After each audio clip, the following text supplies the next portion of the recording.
series of academic dialogues, education in arts and humanities in a globalized but diverse world. Our first speaker will be Stephen Atiner, who is a professor in School of Education at the University of California at Davis. He holds the Dolly and David Finnimont Endowed Chair in Teacher Education, where he directs research projects on teacher learning in diverse classrooms. Today he'll speak on a project related to his role as research director for the Center for Shakespeare in Diverse Classrooms at the University of California, Davis. Thank you. Let me just see if I remember which button. Down is forward. Down is forward. I understand. I've been very excited today to see some amazing presentations throughout the globe. I think there was a session on puppetry that was particularly compelling, and seeing ways in which puppetry is being used throughout the world. We also saw in one session Zafarenia Bogalaki and Netzi Panagiotopoulou presented a very rich account of what was happening with performance art in a very small village on Crete. So we're seeing these sort of place-specific kinds of very compelling presentations. But what happens when we try to forge relationships and partnerships across national boundaries? I want to highlight a few of these sort of boundaries and openings that I think are possible in that work. And some of these may be relevant for folks even within a single nation and even within a single university setting. Mine in particular is a partnership related to dramatic arts. Here are the partners. In the upper right-hand corner, you see that we have a UK-based drama education program. Artists trained in work with Shakespeare and engaging with complex texts who come to California and work in our university teacher education program and provide workshops in the field for teachers to immerse them in some encounters with particular approaches to engaging with drama and complex texts. And so the diverse California kindergarten through grade 12 sites are our third partnership group, essentially. An additional thing that happens then is that we send approximately 24 teachers per year, we're in our third year coming up in a week and a half, to London in the summer. Newly credentialed teachers who want to be immersed more fully in a week-long experience of this drama-based approach. So we've got the good fortune of a couple of donors who've been providing some support for some of the registration and travel fees for that journey over. After they've completed that experience, the teachers now return to California and they now have their first teaching jobs. The teachers are split equally among English literature and language teachers, history and social studies teachers, reaching adolescent age children, and a third group working with young children in multiple subjects contexts. These are very culturally and linguistically diverse sites with many emergent bilingual students. So as they engage then now in their first teaching jobs, they also work on completing a master's degree where they engage in inquiry work on what happens when my students try out some of these drama-based approaches within a classroom context. How can I survey them, observe, and learn from their work? So I found a number of tensions in this process, and I want to highlight a few of these. What I want to do is just mention, starting right here, that I dipped into the literature on teacher learning and development. My area of focus and scholarship really is teacher learning. And so I wanted to understand what's the nature of tensions. So tensions can, when teachers critically reflect on tensions, they can renegotiate ideas about teaching and learning. Tensions create dissonance needed for deep learning and change. And shifts in negotiations can impact teachers' identities. So I then applied these to our cross-national partnership and thought about how we must engage the discomforts that are continually arising in our work. We've only been involved in this partnership in a deep way for a year, and many tensions have been arising. So can we critically reflect on these, embrace dissonance, and recognize how shifts and renegotiations can impact the work. 5 interrelated tensions that I've identified are the following. The first is the notion of spatial issues, geographic distance. We have an ocean between us, and to get across the US all the way to California is very far, and this can be a very expensive process. On one hand, we have the argument that drama learning should exclusively be addressed through face-to-face activity. This is where we can engage in hands-on experience and experiential learning. On the other hand, we have innovative virtual and digitized opportunities. Shall a partnership engage some of these opportunities with technological tools, virtual reality and augmented reality? We've been exploring some of these, but there's resistance within the partnership for this because that face-to-face reality is the norm. It's what we've been accustomed to. And so we're having a lot of conversations about this, trying to understand this tension. Second is the notion of demographic contexts. So on one hand, we have the notion of the universality of themes to explore across diverse groups. Our London partners believe that Shakespeare can be used with any cultural backgrounds due to human experience. On the other hand, in California classrooms and curricula, we really require the intentional infusion of diverse voices in order to reach all young people from a very rich range of cultures and languages.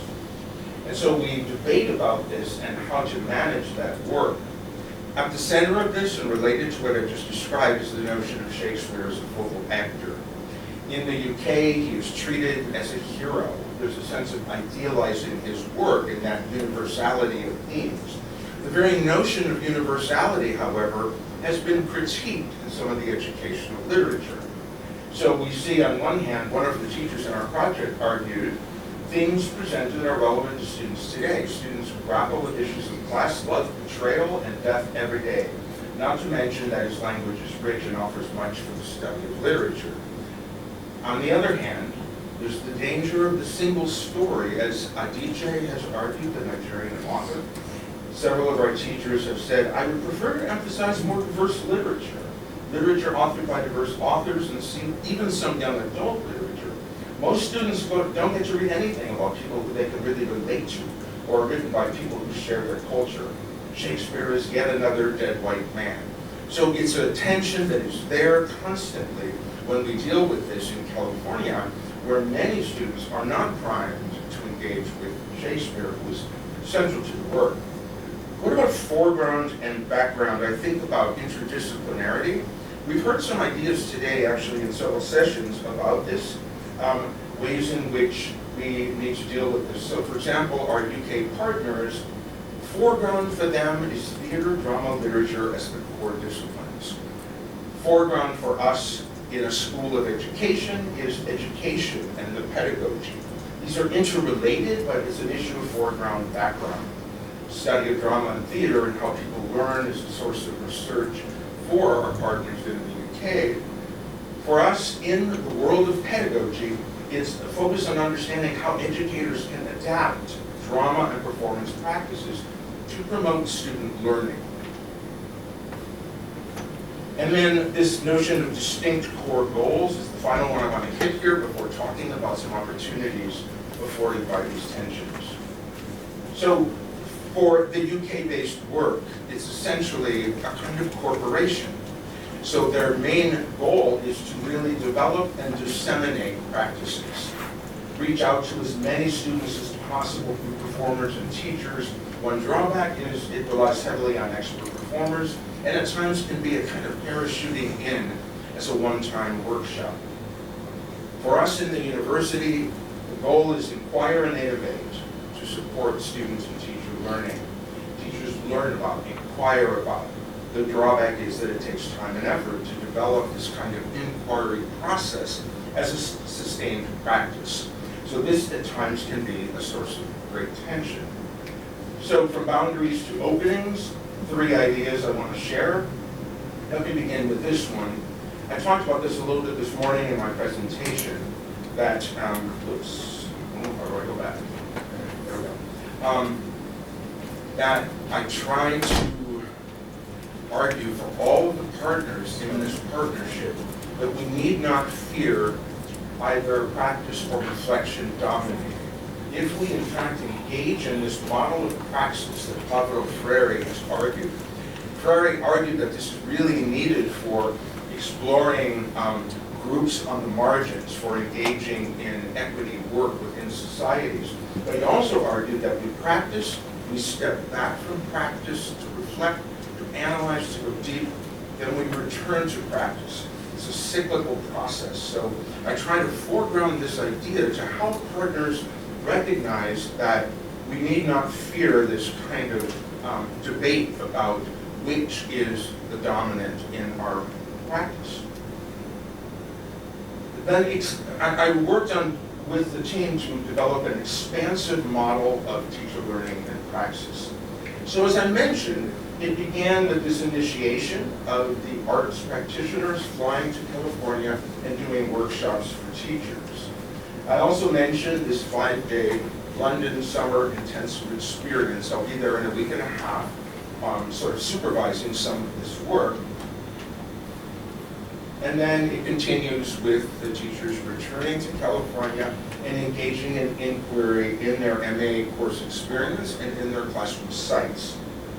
But here comes the innovation that we tried to develop. The teachers were returning to California and excited about the experience, but really struggling to think about, this is my first teaching job. I have so many pressures to align with expectations of standards, the state, my department, the students themselves. I'm trying to engage in the experience of working with 150 young people. How am I going to now integrate those really cool things that we did in London in that experience? And so we developed a 3-day summer institute 1 year later and engaged in what we called Shakespeare 4M. And here we explicitly worked on linking multicultural literary works and historical works with Shakespeare plays, and we explored Julius Caesar. We called it A Caesar for Our Time, and we went in deep with that and explored history, explored literary themes, and integrated multicultural literary works. We explored the multidisciplinarity of it by really engaging much more explicitly with the history and social studies teachers who really wanted to think about, how am I going to integrate pieces of Shakespeare into my history curriculum? How is that going to be possible? And so we found ways to develop some mini units that could be infused throughout the academic year, where history and historical empathy could be core issues to be explored by using primary documents from historical periods. The mini units were anchored in Julius Caesar, but there were opportunities to explore others as well. The third M was multimodality, and really thinking about engaging with visuals and performative experiences, a whole range of these, and multimedia. We brought in experts to provide rich illustrations of these as the teachers engaged in this process. And then finally, I want to hit this point over here. What happened was that a number, where's that? Ready to win Wait an hour. Okay. So what happened was that a number of the teachers who went deep with us in this process of Shakespeare 4M and trying to sort of forge those links between our partners, a number of them really wanted to go much deeper. And so we began this process of thinking of them as co-investigators in a sustained collaboration with the University Teacher Education-Based Center. So we're trying to really shatter hierarchical constructions of where knowledge begins and how it gets built. And so the way we're imagining this right now is as follows. We start with the primary clients of schooling, the students as learners. And we're learning from the teachers through some careful investigations and studies. what they consider to be the primary affordances of the work for their students as learners, including perspective-taking opportunities. We focus on the teachers themselves as learners. What are they gaining from this process? But the part that's over here, the model of teacher learning, is to develop this repertoire of knowledge and practice, richly informed by our partners in the UK, and a kind of disciplined improvisation that we're pushing for.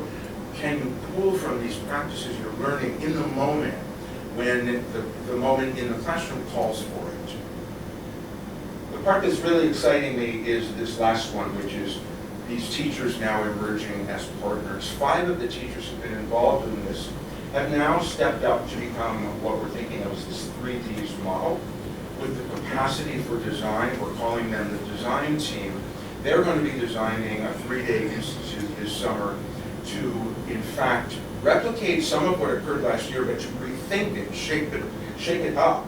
So we're audio taping their conversations as designers and leaders to think about what should this model be that can sit at the center of this very complex partnership and address some of these tensions. Can we embrace Shakespeare? Can we embrace multicultural literature linkages and historical empathy contexts? They will have then the ability to deliver the work. They will facilitate the Teacher Institute this summer, and the potential for inquiry-based dissemination. Our UK partners are primarily interested in dissemination of this work. In the university, what does dissemination mean? Well, through a research article, through practice-based articles. But that's not enough for our partners in the UK. And the idea of simply spreading the work is not enough for us, where we must, in fact, publish and engage in this inquiry process. So I think this provides some hope for us in terms of sort of forging these links and seeing these tensions as opportunities. Our teacher partners is an area that is clearly going to grow as we move it. Okay, that's some of my ideas.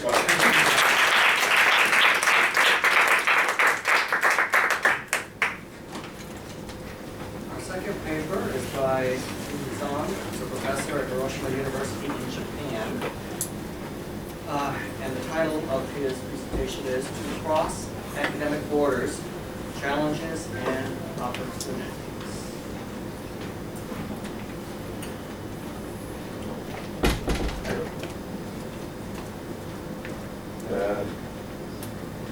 Hello. I don't know whether I'm the right speakers talk about this education, especially in the field of tourism. I've been involved in cross-disciplinary education for many years. Tourism is a small part of, my job actually. Today I'll introduce you one new program we started more than 6-7 years ago. It's called the Tawaka program. It's quite a large-scale national program, including tourism. So you see in how we do tourism research and education. This education program involving really many fields together, quite challenging. Personally, I like really physical cross-border research. Currently, I'm doing some research in Asia, across, Mekong River, to see how to promote cross-border region development. But that's the physical one. Here's the virtual one. This is called Tawaka. Tawaka is a Japanese name. It's quite difficult to understand, but if you translate it into English, it is called a flexible, enduring, peaceful society. Because we are working in the Hiroshima city, Hiroshima University is one of the large-scale national states. Before talking about the program, I would mention in Japan, for tourism, we don't have so many, universities, especially in state-owned, university, national university, for example. We have some, private universities like the Kyoto University, and if you talk about, state-owned university like Shizuoka Prefecture University, they have their relatively comprehensive tourism research education. Others, no. It's quite few at the university. But these days, I think since 2008, in 2008, Japanese government has actually one Japan Agency of Tourism under the Ministry of not Education, but under the Ministry of Land, Infrastructure, Transport, and Tourism. It's under the, let's say, Infrastructure Development Ministry.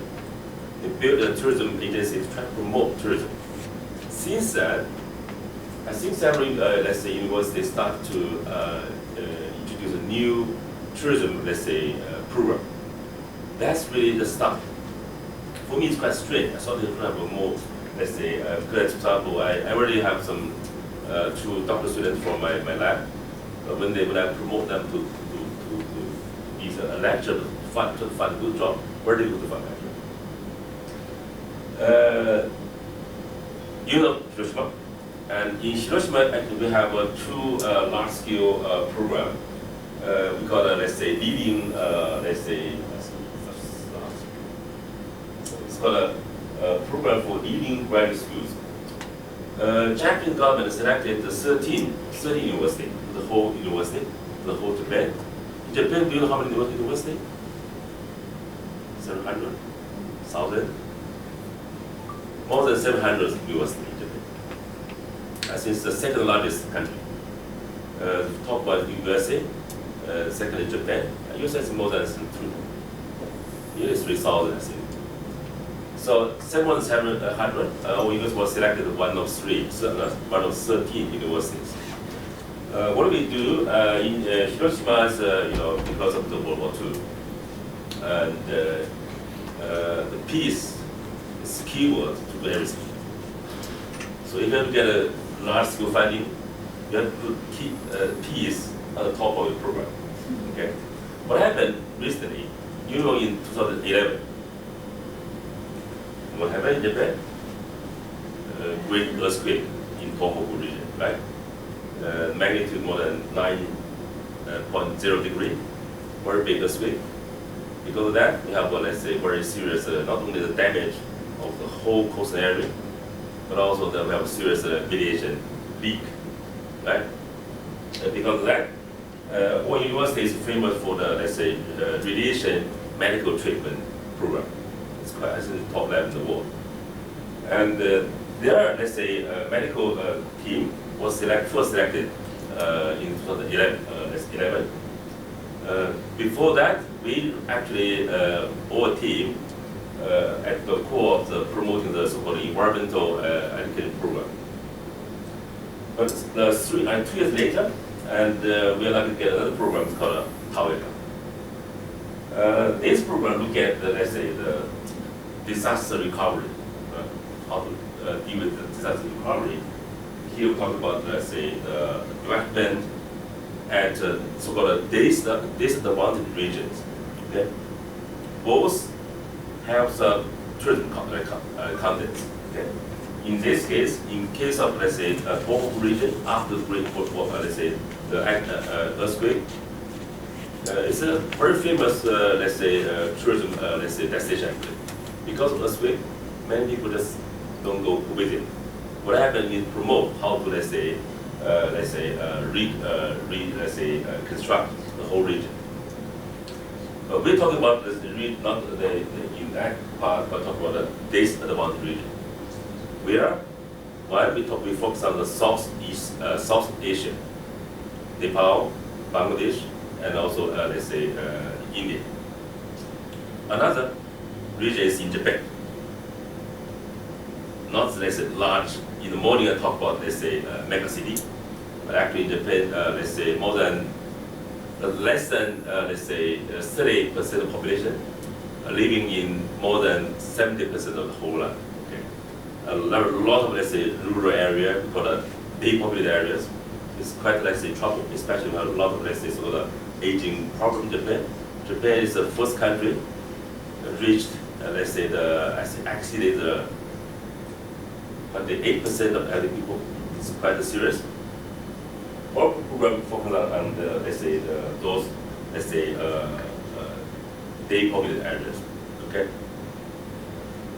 Our program consists of 3, let's say, courses, very big courses. One is called, let's say, technical creation courses. To see how to apply those advanced technology, sensing technology, automation, and all those kind of technology. Or you can name all of them, it's okay. The second we'll talk about, let's say, how to implement those technology in reality. I belong to the social implementation group, which we don't develop technology, but we make use of them, okay? The third one called, let's say, cultural creation. They're making use these two type of, let's say, things, how to regenerate, how to revitalize the cultural, let's say, things. These are all, let's say, our program. We try to focus on not only the on-campus education, but also on-site. Because on-site, we need to go to, let's say, Nepal, Bangladesh, and India. We also need to send students to go to many, let's say, rural areas. We need a lot of money. It's very costly, actually. Also, really time-consuming, very costly. We need a lot of stakeholders there. We have on-site education. We're talking about the reverse education, innovation. Say how to make use of the knowledge gained in India, in Nepal, or let's say Bangladesh, to solve some problem in Japan. So this is also another challenge. These are three, I think I mentioned this briefly. I think total, this program is for the whole university. I think every, let's say, we have in total 11 grade school, all of them join. Of course, the core members, I think about 40, let's say, members. Our program adopts a so-called 5-year doctor course from Doctor 1 to Doctor, let's say, 5.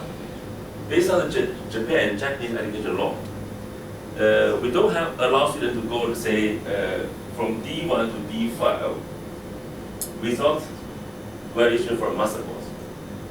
We call it D1 to D5, but actually students first get graduate after the second year, then later on go to the actual doctor course. Different from normal, let's say, doctor course.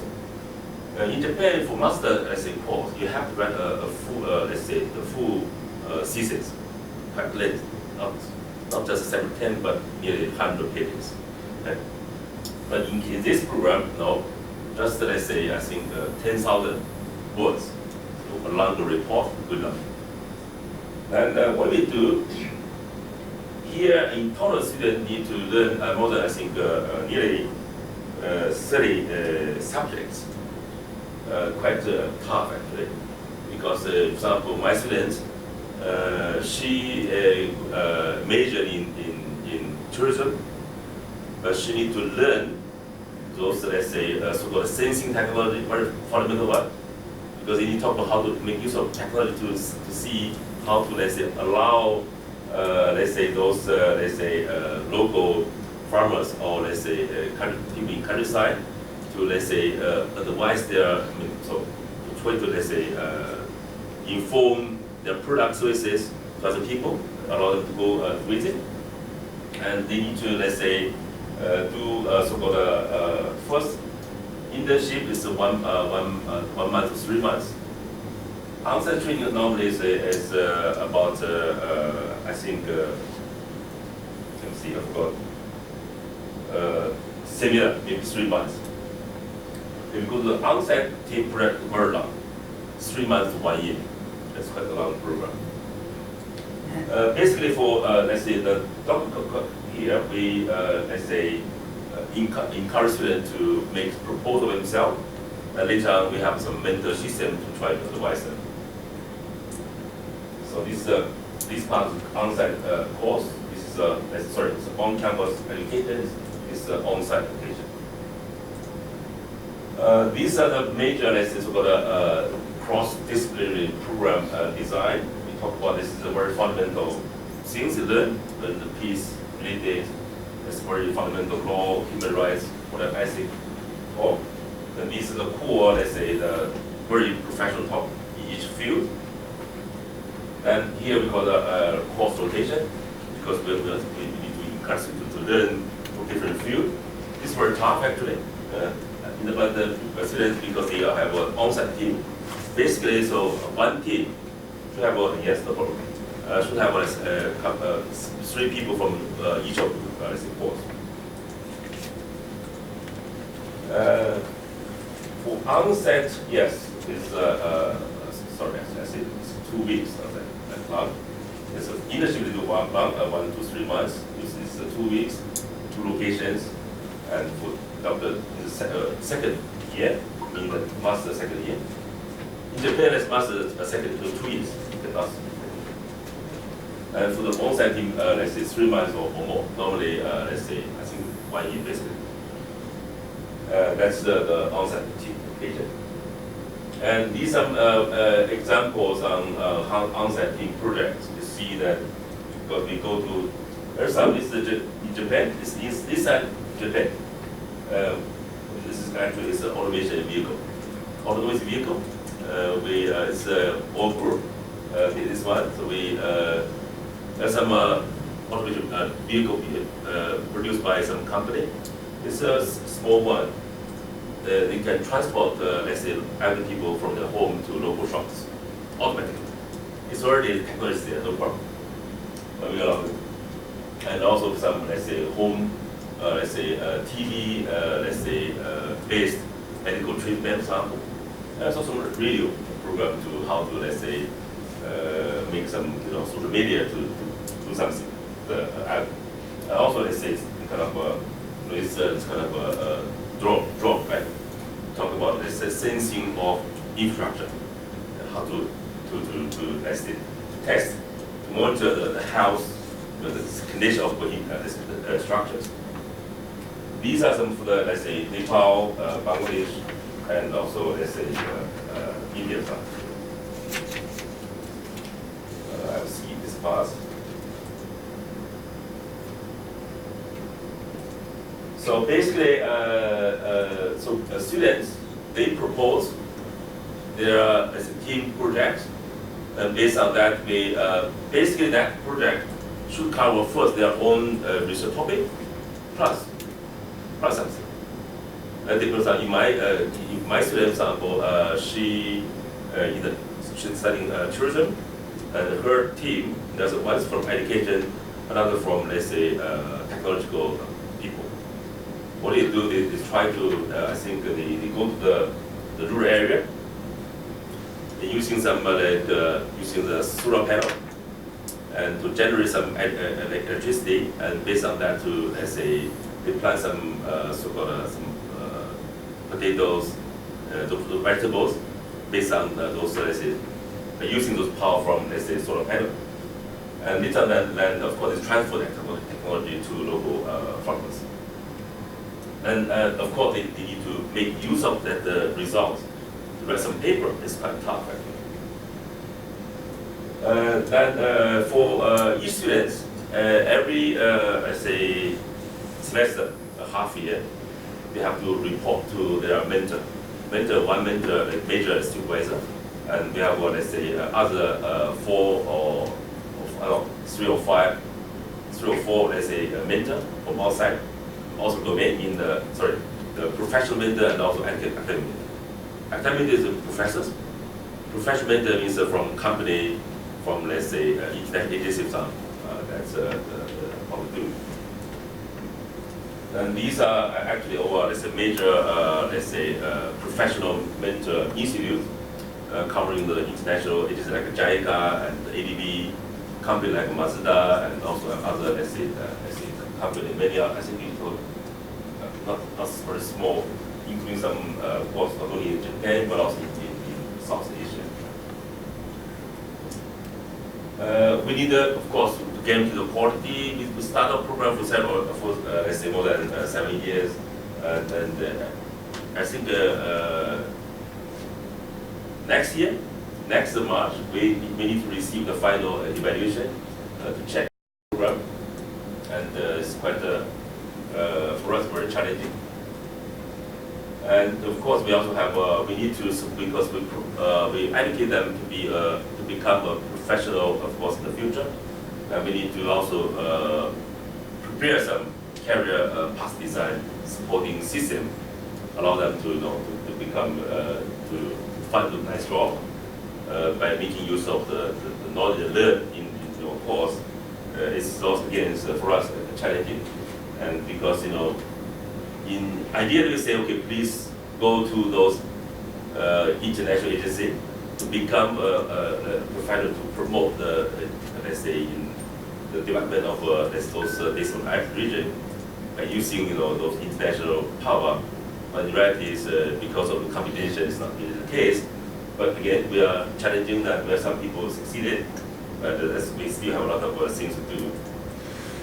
As this whole program, and these are, let's say, design student career paths, and by making this opportunity, hope we can deliver.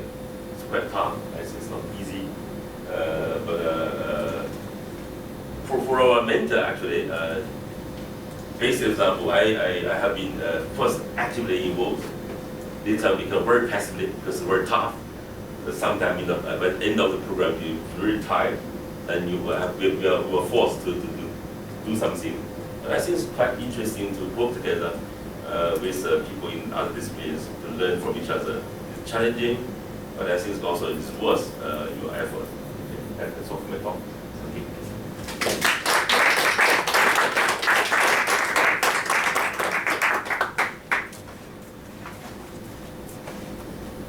The next paper is by Mark Pennings. He's a senior lecturer in visual arts in the School of Creative Practice, Creative Industries faculty at the Queensland University of Technology in Australia.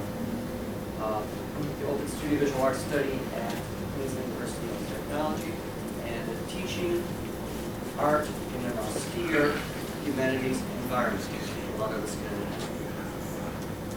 Thank you very much. Empathize with. Yes. So hello. In relation to this session, I wanted to just present a quick report about the work of the visual arts discipline in the Creative Industries faculty at the Queensland University of Technology in Brisbane, Australia. And when I say quick, I will be about 10 minutes. And as you've already worked out, there won't be any visuals in this particular talk. So first of all, I just wanted to present some background. The arts and humanities in Australia has lost prestige in the universities sector since the advent of neoliberal principles and the introduction of corporate managerial approaches to managing the nation's universities. This is reflected, for example, in the distribution of ARC funding, which refers to the Australian Research Council in Australia, which is the primary funding body for university researchers in Australia. And just to say that during the period, I just wanted briefly just a short stat about the period of funding from 2015 to 2018. And the ARC, as I said, provides funds to universities for research purposes. And between 2015 and 2018, the category called Studies in Creative Arts and Writing, for instance, went down from 1.1% of total ARC funding for research projects in 2015 went down in 2018 to 0.4% of total funding, which actually represents a 62% decline during that period, during that 3-year period. Now in Australia, most of our universities are government owned, but over the last decade, these have been effectively transformed in what I would call public corporations. So they're owned by the government, but they really have turned into corporations with a corporate ethos, so they have that managerial corporate ethos.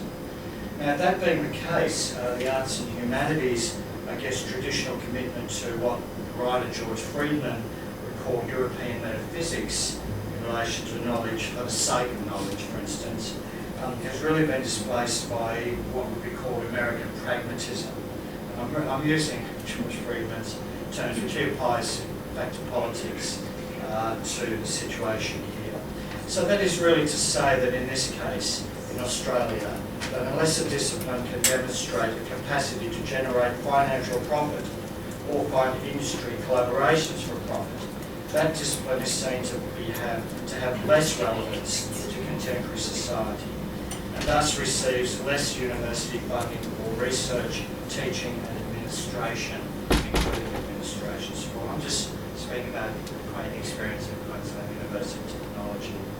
Now, this reduction in resources has a flow-on effect, as once impoverished, a poor discipline has less capacity to climb out of its funding shortfalls, especially if the discipline is not particularly amenable to financial outcomes. So, for example, and quite rightly, if a scientist develops a new invention to assist in healthcare, and we're incredibly fortunate to have people and wonderful researchers providing that kind of work, they will always be given priority over humanities or an arts researcher who might claim that what they are doing is offering a valuable contribution to culture, which of course is much less economically determined, and so it is considered rather vague. So in the latter case, there is no obvious economic return on investment for research funding, as it is designated, and accordingly, it is just designated as a lower priority area for funding. So arts and humanities at QUT the case of the discipline of visual arts. Now, in response to these kinds of pressures on the arts and humanities in Australia, I think the visual arts discipline at QUT makes a good case study for demonstrating a way in which a creative discipline can meet the challenges of neoliberal austerities in the arts while maintaining a high standards of pedagogy and a commitment to a tradition of critical thinking.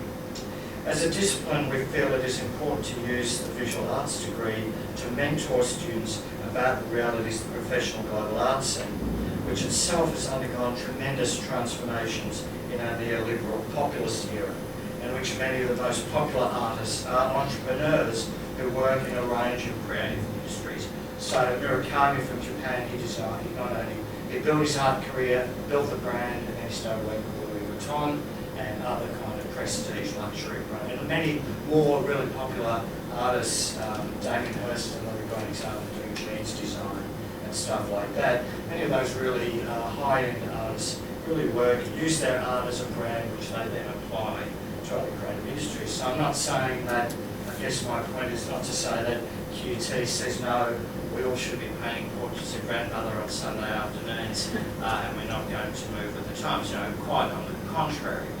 We're very aware of how the global art scene works, and we really don't want our students to be naive about the global art industry as it exists.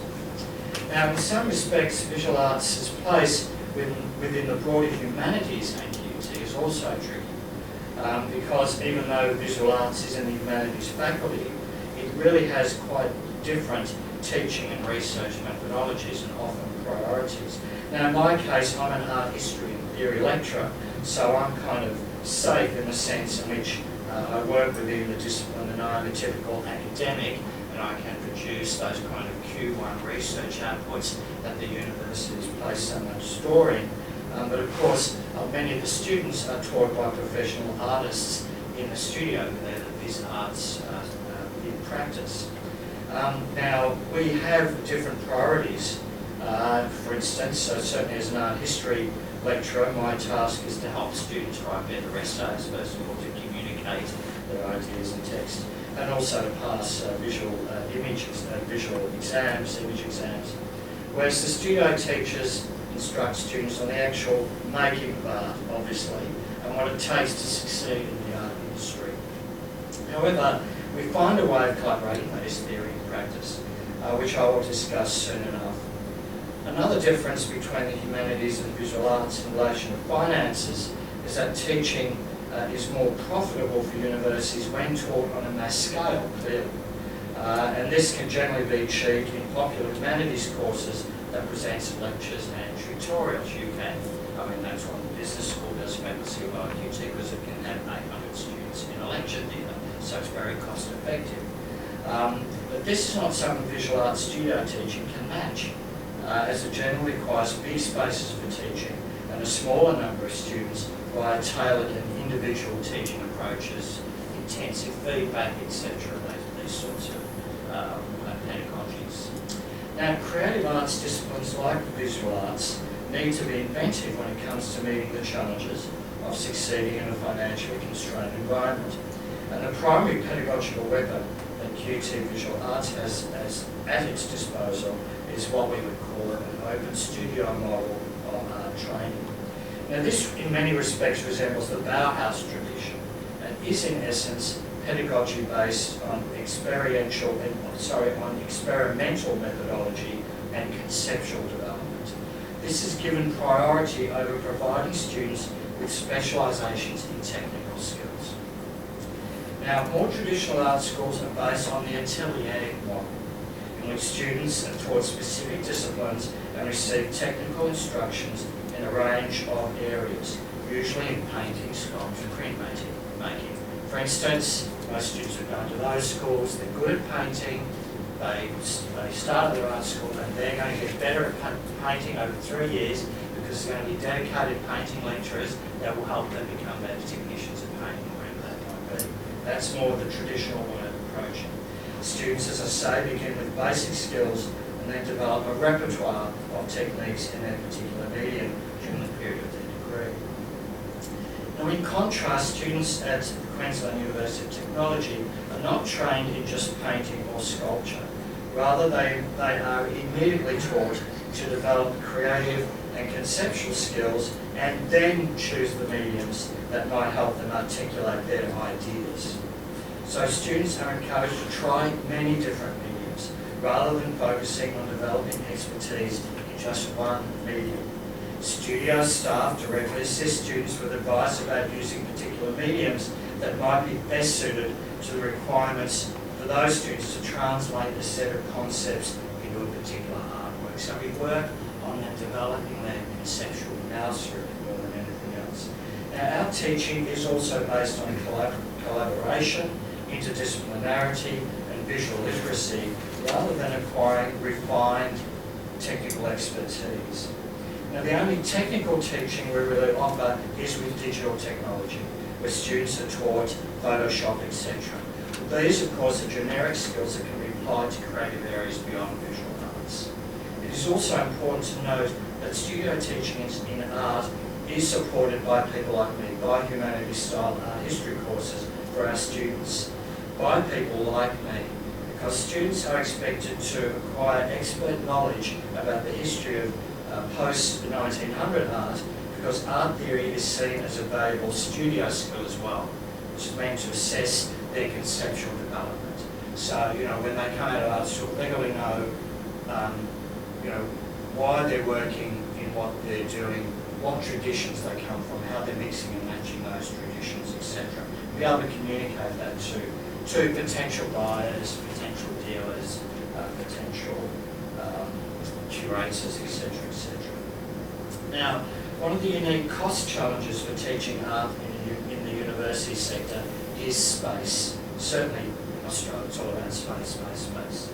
In today's university corporate culture in Australia, space is money, pure and simple. And in this scenario, traditional art schools are at a huge disadvantage because they are expensive and resource heavy. They require separate spaces for painting and sculpture and other art practices. This requires the provision of extensive services to small cohorts of students and are thus less cost effective.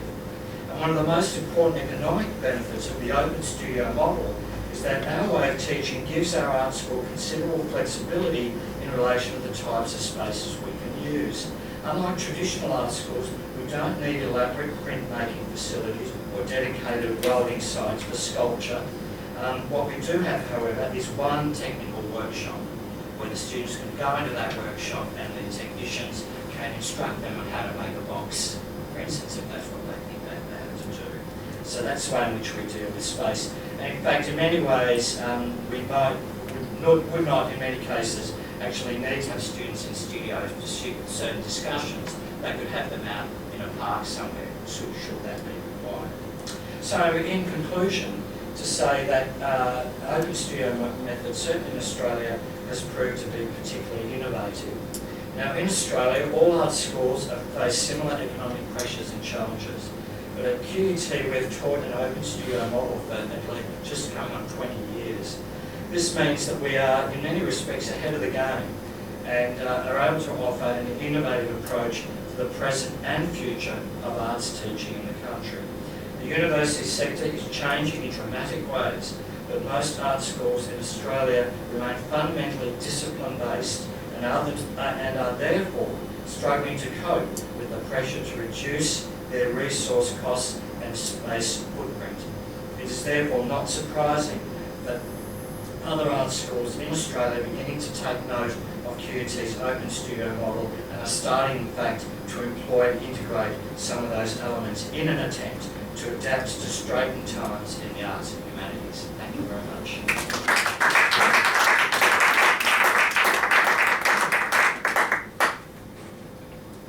Okay, it's Jacqueline Petropoulos is an adjunct faculty at York University in Canada.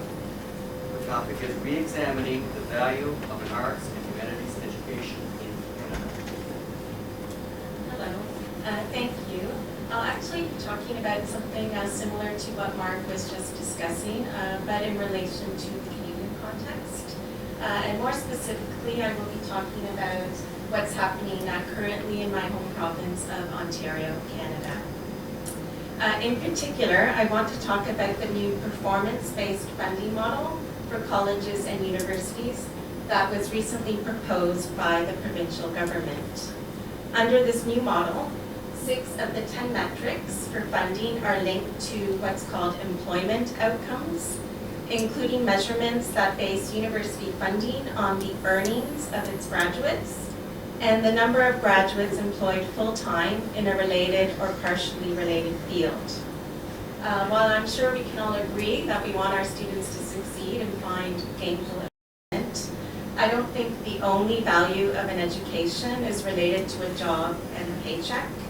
I think such a utilitarian view of higher learning fosters a kind of anti-intellectualism that devalues academic disciplines which don't fit into a narrow idea of education as tied to a very specific vocation. Before I continue, I should mention that this new performance or outcomes-based funding model has already been adopted in a number of US states.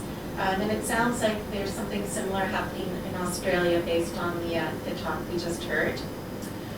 So this tells me that this isn't just a local concern, that actually it's a growing phenomenon that could spread to other states, provinces, and countries. And it is, I think, very much a product of what you were mentioning, that kind of corporate, neoliberal environment. So I see this new funding model as unfairly weighted against arts and humanities programs for a number of reasons. First and foremost, graduates of these disciplines typically make less than graduates, say, of a business school or other professional schools in most cases, and this is due to underlying cultural ideologies and socioeconomic conditions that unfortunately undervalue artistic and intellectual labor. Second, students in the arts and humanities are more likely to find jobs in quote-unquote unrelated fields because many subjects, such as say philosophy or history, are not necessarily linked to a particular vocation aside from say teaching or writing. So graduates of these disciplines need to find ways to transfer their educational skills to the private sector, which not only pays more, but has a larger number of employment opportunities available. 3, we are moving toward a global economy that relies much more on precarious employment. Recent statistics for my home province of Ontario state that 30 to 40% of workers are now precariously employed. For university faculty, that rate is over 50%. And I see this as a global issue because, as we all know, sociologists have coined the term gig economy to refer to this influx of precarious labor. So I think it is a growing phenomenon. So given the nature of this new political and economic climate, it seems highly unfair and illogical for a government to base university funding on the number of graduates with full-time jobs. I would suggest rather that the government should work on trying to provide better employment opportunities by actually regulating labor laws. And if the government is unwilling to do so, at the very least, it needs to acknowledge the fact that job security is shrinking and possibly disappearing in today's economy, So this criteria should not be held up as a measure for the effectiveness of university education. Last but not least, the outcomes-based funding model could mean that universities will close departments that are underperforming according to these very narrow economic metrics.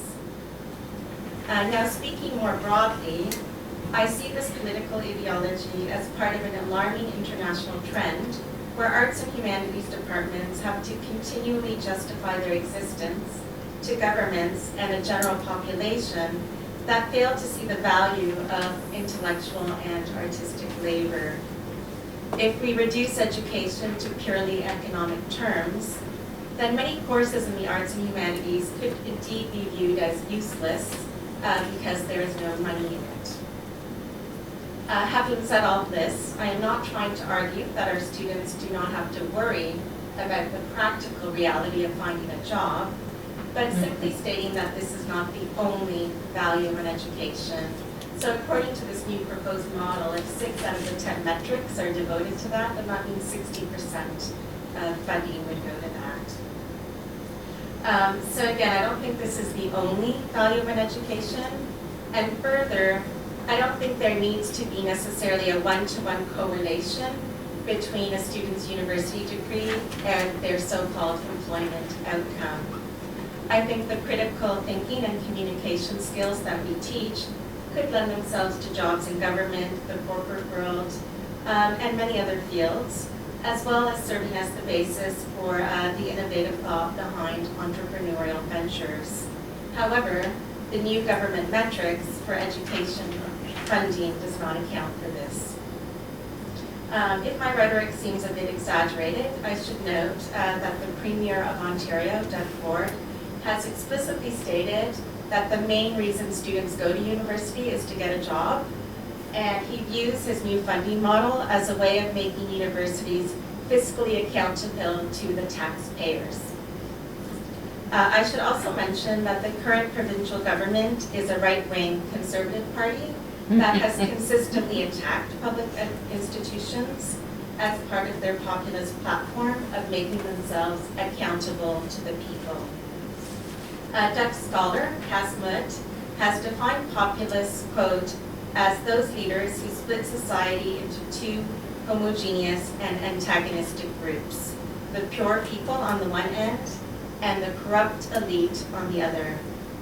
I would add that populist rhetoric also promotes an insidious form of anti-intellectualism that pits the common people against artists and intellectuals who are perceived as part of an academic elite. So it's no secret, for instance, that President Trump views educated, quote-unquote, left-leaning liberals as the corrupt elite. And the same is true of Premier Doug Ford. In fact, he's been nicknamed Trump Light. So prior to becoming the head of the provincial government, Ford was a Toronto City Councillor who explicitly positioned himself as being against the so-called downtown elites. Moreover, as Sarah Fulford notes, since becoming premier, his budget cuts, quote, seem to target the downtown elite he loves to hate, the Midwife Association, lefty think tanks, universities, funds that support artists, legal aid for refugees, libraries, and so on. In my opinion, this is a clear form of anti-intellectualism that attacks not only higher education and the creative arts, but the kind of academic, social, and political work that champions the rights of marginalized members of society. Ironically, the values of equity and diversity, which are now a requirement of all university programs and hiring practices across the country, are viewed as elitist and not part of what counts as being for the people of Ontario. Despite the fact that the capital city of Toronto is touted as the most multicultural city in the world. Given the rise of populism as a manifestation of right-wing nationalism in both North America and Europe, it is perhaps no surprise that this political ideology would threaten democratic values such as cultural diversity and higher education. This brings me back to my original point about what I view as the real value of education which cannot be reduced to purely economic terms. Now, I realize I'm speaking to the converted here, but as I've already mentioned, Canadian universities have been at the forefront of disseminating values such as equity and diversity. Though we still have a long way to go, it is a part, obviously, of our educational institutions. I believe arts and humanities programs are central to these conversations because of our focus on diverse cultures, stories, narratives, power, ideology, representation. We also foster important critical thinking and communication skills that will lead to a set of performance outcomes not accounted for by economic metrics, such as more engaged social citizens who will hopefully better their communities, the environment, and so on. And we instill a love of arts and culture that enriches individuals and societies, even if this appreciation for aesthetics and the life of the mind cannot be accounted for in purely monetary terms. To conclude, I'd like to suggest that the Ontario government has things backwards. Governments actually have an active role to play in creating better employment outcomes for graduates by investing rather than disinvesting in the arts and education. In the 1970s, for instance, the Canadian federal government injected huge amounts of money into arts and culture, including specialized youth grants. At the time, the country was experiencing a wave of national self-consciousness that created an interest in the public for stories by, about, and for Canadians. This support from both the government and the public led to the creation of hundreds of new theatre companies by recent graduates who were paid a full-time living wage to work on their art. As playwright Linda Griffiths once put it, whenever she tells the new generation of theatre artists about this experience from her youth, they practically salivate, and those are her words. Because today, those jobs and the social infrastructure that created it no longer exists. And since we are meeting here in Athens, I think I should also mention the example of ancient Greek theater. I always make a point of telling my students that drama festivals were practically mandatory for Athenian citizens because it was considered one's civic and religious duty to attend the theater. In other words, this was a culture that placed a high value on drama, which tells us that there are different ways of imagining and appreciating both the social function and the value of arts and culture.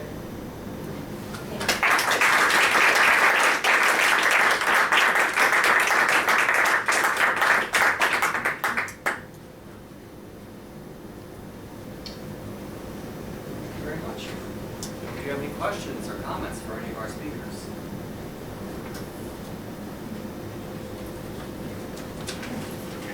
Yes. This is for Mark. I'm acquainted with your, there's a program at your university that is being developed about creative entrepreneurship in the arts. And I was wondering if there's, you were mentioning, the entrepreneurial nature. You would say that that is part of that movement towards maybe a more independent development? Yeah, I think it is cultural entrepreneurship, but they don't want art involved. So they actually don't want that, what they would suspect as an avant-garde or, as John was saying, any sort of elitist attitude to it. So cultural entrepreneurship at QT is very much about trying to link art with robotics, or to try and find sort of industry outputs for that sort of thing. But they have not, that section has not come to visual arts and had any discussions about how we might be able to contribute to that. So it tends to be siphoned off in a way, or but yes, QT certainly, and also what they're doing is they're doing much more collaborative teaching. So in third year, our students need to, if you're a visual arts student, you have to work with creative writers and theatre and musicians and try and come up with briefs for maybe festivals or something. So there's another way in which I think that's a kind of form of entrepreneurship in some ways of getting students to break away from thinking in a discipline-specific way. I think have them thinking more as project teams that might have an industry brief that they go as and that's certainly the way it's going. Yeah. It's interesting. Sure. Yeah, I thought all these papers were really interesting. Just going back to what you were saying for a second, I know you dealt with this to a brief extent, but I was wondering if you could amplify what happens to your students in the kind of program that you have when they do decide on a particular genre or field or discipline. How do they then get, if you only offer the general, do you also offer this training in specific? Look, if the student has said, no, I just want to paint, I don't want to do anything else, then they will be taught painting. But they will be, I guess they'll get less attention in a sense because they'll be encouraged to try other disciplines. But I think also what we tend to do in the interview stage, we're one of the few, not a lot of art schools have interviews now in Australia, but we have interviews to try and see a student's portfolio. If a student is already demonstrating that they're trying different disciplines and a range of disciplines, they're the sort of students we want in the first place. So and in an interview, if a student sits there going, no, I just want to do drawing, that's what I'm good at, we would say, well, you maybe think about going to a more traditional atelier style school, with sources and courses. So, and I think that is, as an art history person looking in on studio, I think that is one of the limitations of studio, but I think we have so few staff. I think we've got 4 visual arts studio teachers. They have their specialisations, they have their preferences, and unfortunately sometimes the students don't always benefit from that. That's an unfortunate thing. Sure. Yeah. Chris Foster from University of Wolverhampton in the UK. I completely recognise what you're saying, both of you are saying. The same thing is happening. Could you be louder, please? Yeah, I completely recognise what has just been said by the previous 2 speakers, because the same trends are taking place in the UK university system. One of the, it's not a question so much, but an observation, and I wonder whether you would agree, that one of the important things about the arts is failure, the importance of failure in trying things, trying new techniques, trying a new aesthetic. And the emphasis on outputs, it emphasises success. An output is a form of success, which in the arts is not necessarily success.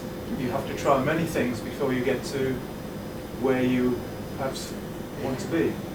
Yeah, I think that's a really good point. And the other thing that you're saying, Jack, in relation to that, yeah, there is, but I mean, also the arts make enormous amounts of money. I mean, the whole, so much of global tourism is predicated on art. People going to art museums and all of that, and yet that's something that the corporate, whatever the business, they always they want to talk about it. That's something that even that earning capacity is ignored in that sense. But yeah, I mean that's a different way of learning and appreciating, isn't it? That sense that you've got to try and fail in order to get better. Yeah, no, I agree completely. Yeah, it's a good way to look at it. And I mean, speaking to what you're saying as well, this kind of the metric I was talking about in the outcomes, like you said, it could take people many years to develop a craft. They may find that art is not for them to move somewhere else. And I think that doesn't get valued in that model because they're just looking at sort of a 1-year post-graduation, right? And I think it takes longer, first of all, even if you stay in the arts, to establish yourself as an artist. But I think it's also a part of kind of finding yourself. One person gave this example, which I thought was really interesting. He was talking about Steve Jobs. And apparently he studied calligraphy with a medieval monk at university. He became fascinated by calligraphy. And so according to this model, someone would say, well, there's no use in calligraphy. No one really practices it anymore. And there's no money in it. It's taught by a monk. Monks keep vows of poverty, so there's no money in that. And yet, this, some people argue that this served then as the inspiration for what he was doing with Apple and the fonts that he created, came out of studying calligraphy. And apparently his first group of employees were from his calligraphy class, right? But according to this Ontario model, they're not in a really good field. So you wouldn't even get credit for this kind of calligraphy course. And one thing I would say about your thing about jobs, as you said, the metrics are so prejudicial because a lot of arts graduates do get employment after 4 or 5 years. They're often in job, they don't get employment immediately because, you know, if you're working in a gallery trying to get a job as a curator, it takes you a while. But it's got to be employment immediately, and I think that is unfair too. Yeah, and I mean in terms of actors, because I study teach drama as well, they can't really get full-time employment as a theater actor. You go from play to play. Yes, of And so course. it doesn't even exist in that field, right? Yeah, So there's yeah. so many ways in which it disadvantages artists. Yeah. I find your presentation really stirring, and I think it should be, are you planning to publish it? It'd be a really good commentary piece, I think, for academia.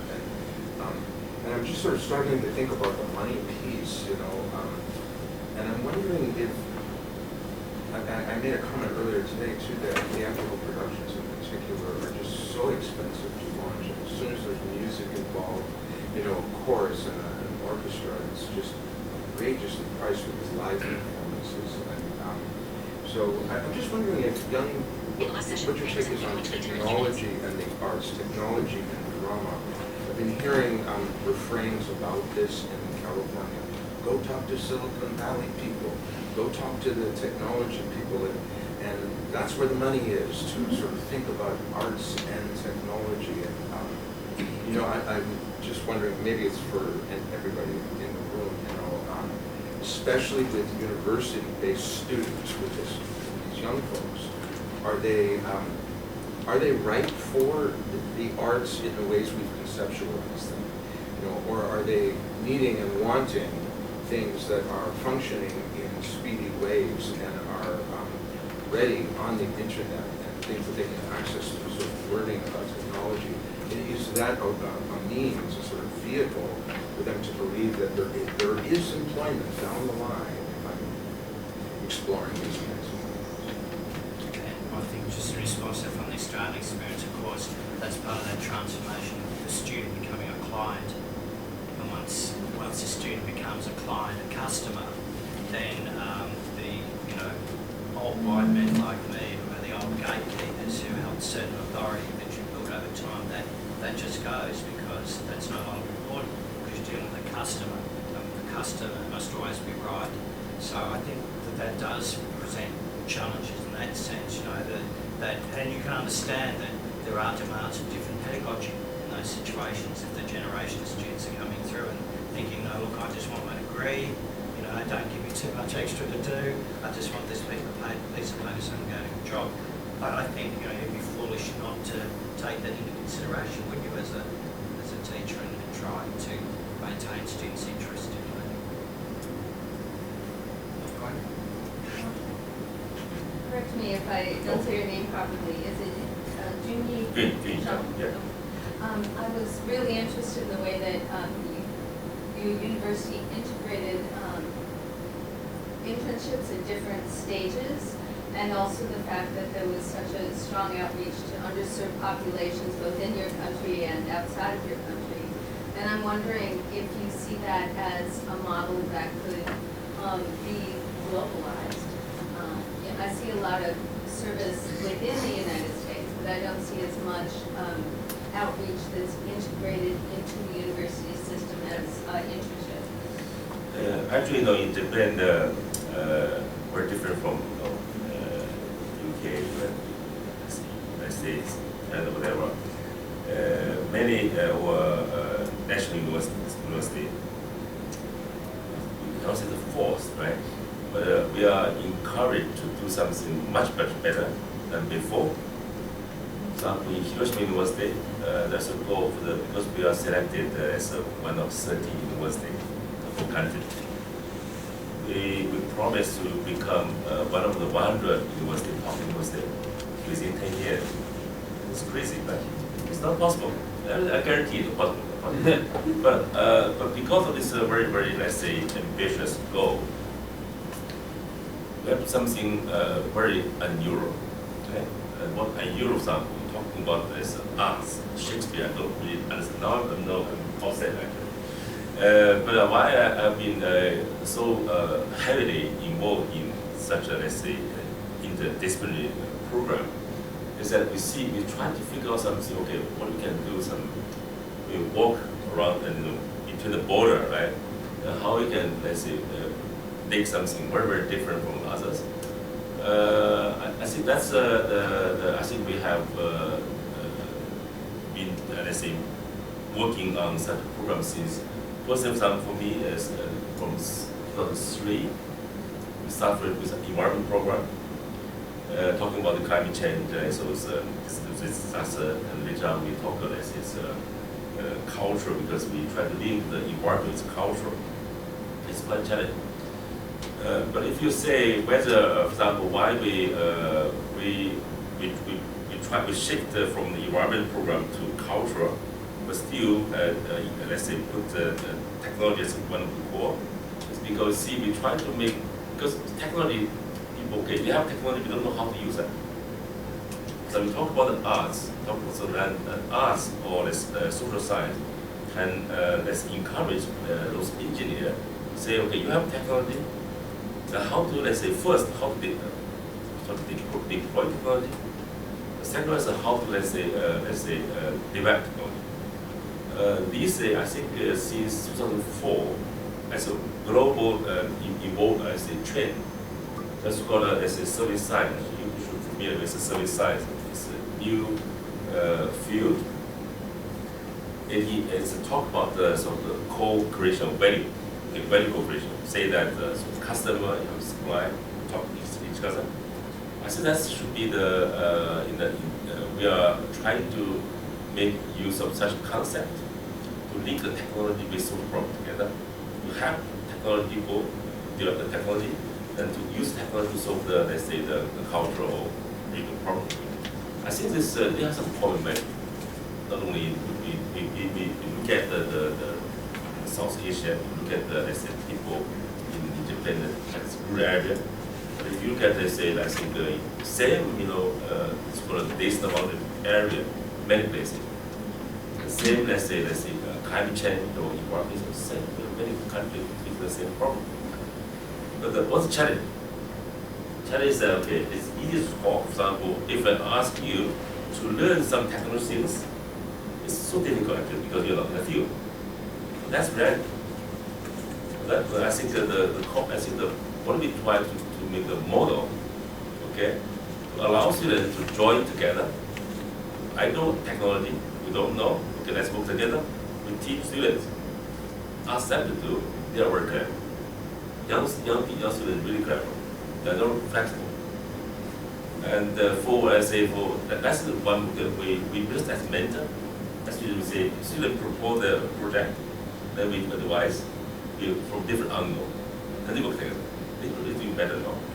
I said, no, it's tough, but I think it's successful. But the only challenge is that how to, let's say, because students need to write some paper, and as an teacher, right, they have to finish a thesis. But that's the challenge. How you ask students to write some technical thing in a paper is so challenging. But that's the way how we can, as a mentor, how we work together, teach them. We have a regular program to check them, the progress. We are hoping that can become a better model, but a lot of challenges there, especially the human resources, how to guarantee, especially young staff, who always people who are not flexible. But young staff are very flexible, and how to encourage them to become the really cross-disciplinary researcher. That's one of the very challenging, I think, maybe. And also, you're really talking about social benefit, aren't you? Ways in which arts or other disciplines can demonstrate social benefit. Yeah. It doesn't have to be necessarily about money, Yeah. but you're trying to fix problems or trying to put technology together, ideas in order to try and implement solutions to things that will help in some way, which is fantastic. Especially for the rural area, I don't know what happened in your country, for example. What happened in Japan, there are very nice, beauty, nature. That's all, sometimes. But for many example, let's say, like, people in the urban areas say, okay, you're so tired of urban, very crazy, noisy, crowded environment. But what happens on Japan is that some people like, okay, let's do some on weekend, right? They can go take a holiday to go to rural area. Some people like can buy or share some houses in the rural area, for example. That is also like we have some kind of needs, right? The problem is how to, let's say, to match the needs. Okay, the need of the needs. Here are some, let's say, supply there. How to match them? And we need technology. Yeah? Because people, they don't really know. I will sell my land, right? Who can buy? If you have some applications, then just like share taxi, same, right? Share car sharing, same. But that's the role how to fill in the gap between the. We see let's say the possibility, but again, one very crucial issue is the market, the size of market. Yeah. So we see the population is so few, and how to, let's say, even for the small population, how to make your product profitable. The key is that how to, let's say, make for example, if you ask some local, let's say, company to make actually very tough, because it's much more small, right? What you do, you can maybe some people like in Tokyo, in some large cities, you build some, let's say, a tool, you sell to those areas, share the same, some servers, and can make use the silver to deliver different services here. It's poor, but actually the services are in those local areas. I think that's one of the, maybe the good way. Also allow those firms in our city to go actually to the local areas.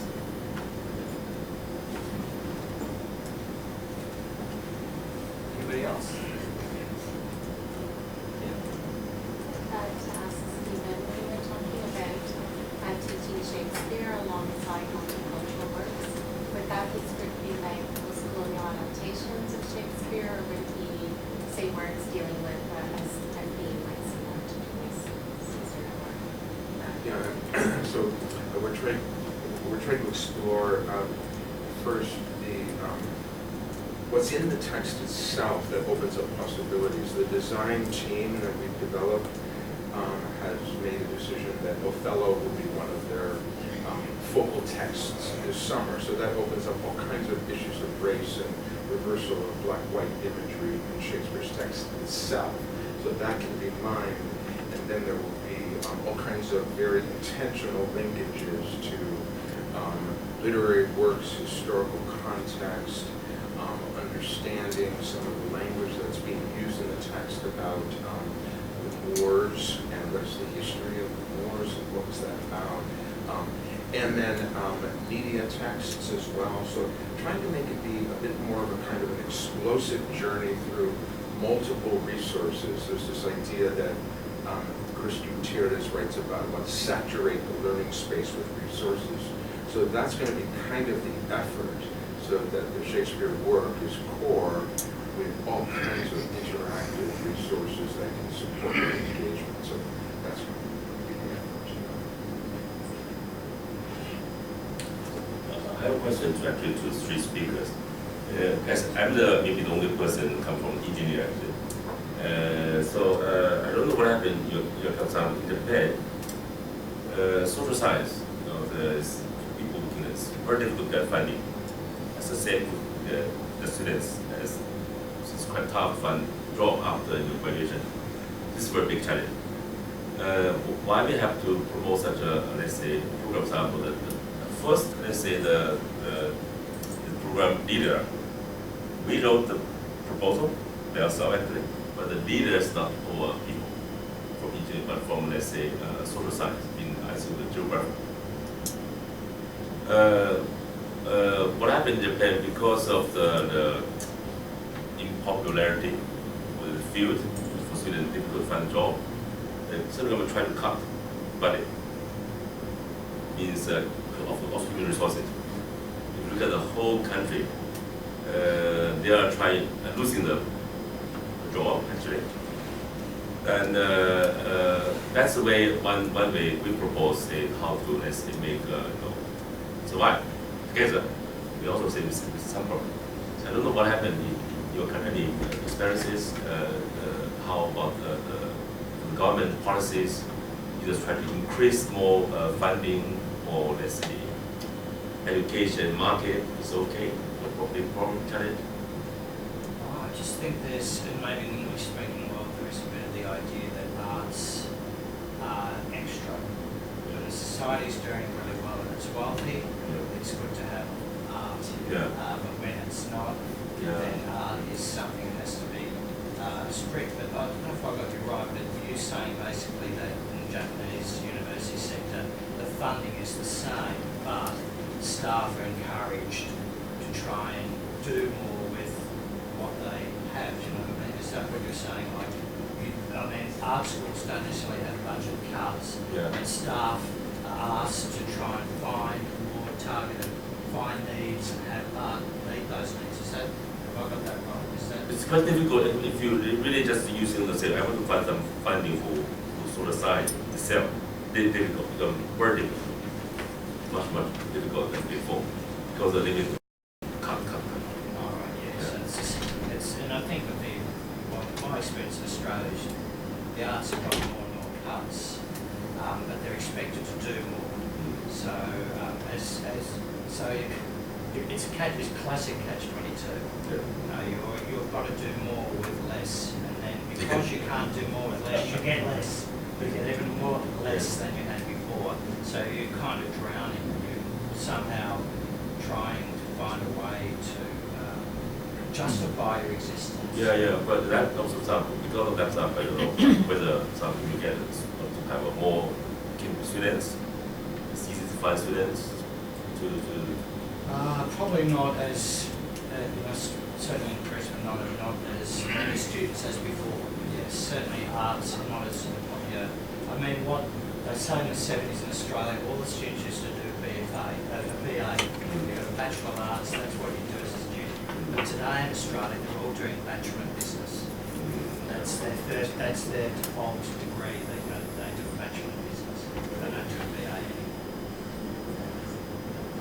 Yeah, certainly what's happening in the UK with students is because I think one of you said that students go to university to get jobs, don't they, rather than anything else. And so if the arts are seen as failing or not succeeding, then students would opt not to go for an art subject and go for a business or engineering or something like that. So as you were saying, it's a spiraling accelerator effect, whatever the phrase is I'm looking for. The worse it gets, the worse it seems to get. And I'm not quite sure how we actually stop the machinery from just breaking down. It's difficult to see. It's difficult. In America, a lot of students get double majors. Let's say business and art. Yeah. So they either try to go into the business aspect of arts or have something to fall back on. You think of not John Cage, Charles Ives, who was an insurance broker, but a fantastic composer in the evening. One of the interesting things that happens in Japan is they declare certain craftsmen, they're national treasures. Do you know about this? Speak up. In Japan, they have a program where they declare certain craftsmen, artists, national treasures. The person is the national treasure, not the art that they create. So that's one end of the spectrum in Japan. And then there's the universities are very rigorous. In the past, I'm interested that you have a quite different type of proposal for your program, but usually it's very strictly controlled. Except, so they have an art school that I went to, Kyoto Seikai University.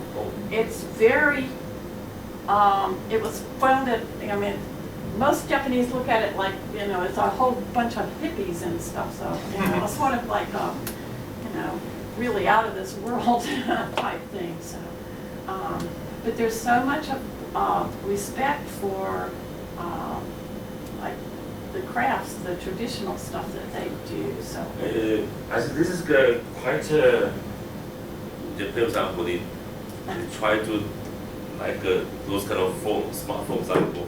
They put a lot of functions people don't really actually use, right? But that's just for example called cool business, cool Japan. Anything cool, anything Japan like, right? Like cartoon. yes, Okay, cartoon. well, Seika actually developed Yeah. a program in manga. I mean, Yeah. teaching students to draw. And Yeah. So that a lot of was those really things. popular. This is called a cool Japan Yeah. business, right? Yeah. Try to promote that. When we talk, let's say, okay, those who like manga, say otaku, or means those are homebound people. Maybe, but it's not otaku. But now become very popular in Asia, in China, I don't know what it's like, but okay, because it's this one, okay. Like as one of the reasons why I say in Tokyo, now we have see the golden tourism routes, because it's a middle-class city. Young people can go there to get sort of cool experience, something cool, right? I think even in Hiroshima, I think every year some sort of manga or something like the festival, right? They have some. I think people like that's is because of that. Japanese government try to promote that, right? It's like one of the successful story called Omotenashi. It's Japanese hospitality. Because that they won the game to host the next Olympic game in Tokyo next year. So that's I think that's it. All those things is gonna Japan like culture, really covers it. Very low, because it's modern culture maybe, but that's especially is one of the core promotion as student government. Even for example, the people in our civil engineering people, I know one let's say program, let's say in Kyoto University, they apply the GST program. It's very big, let's say, and fund against part of let's say the service science, let's say, program. It's called Japan, how to make, let's say, deploy the Japan special service contents. Something like those cool Japan to deploy all over the world. And they try to, let's say, I think one of, or I think currently he's the chairman of Civil Engineering Society. He promoted that one for some years. Japan is something Japan, yeah. It's quite. No, I'm not so familiar with the culture, but it's yes.